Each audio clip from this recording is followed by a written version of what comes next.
Hello everyone, thank you so much for joining me here today. My name's Natasha Zavas and I'm from the Green Secrets Holistic Health Clinic and School, and today I wanted to teach you how to make your own grandfather sage or white sage smudge sticks. Now if you're lucky enough to be like me and have some growing in your own backyard, this plant is actually originally from my mentor and original naturopath. So I took a cutting from her giant grandfather sage bush many years ago, and I was fortunate enough to, it grew and it's thriving in my garden. So I love making my own herbal medicine, including smudge sticks.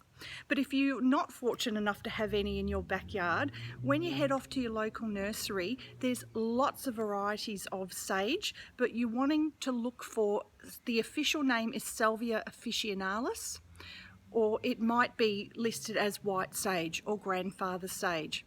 Now, the reason why we use this particular strain of sage, like there's lots of culinary forms of sage that you can use in your cooking, but this particular species, it's antibacterial, it's antiviral, it's purifying and cleansing. So it does this on a physical level, but also when we're using it as a smudge stick, we're using this to clear the energy on a spiritual level. Now, I've decided to take my cuttings today because, as you can see, I'm squinting a little because it's a bit overcast today and it's due to rain a little bit later on today. So when you're making your smudge sticks, you actually have to do it when they're fresh, so when they're green and still damp and pliable, so that you can twist it together. When we're going to be using twine, so natural sort of kitchen twine, to wrap this together very tightly. But whereas when it's dry, it becomes brittle and it just sort of goes everywhere. So we're going to cut it today before it gets too wet. Now, as you can see, there's some that are really super tall, but the leaves are quite small on here. So I'm actually going to take some cuttings from the lower ones that are behind me here.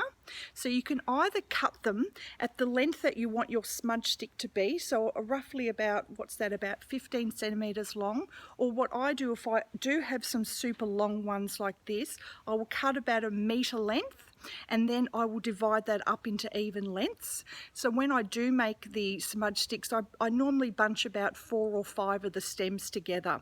So I'm going to go ahead now and take some cuttings for you.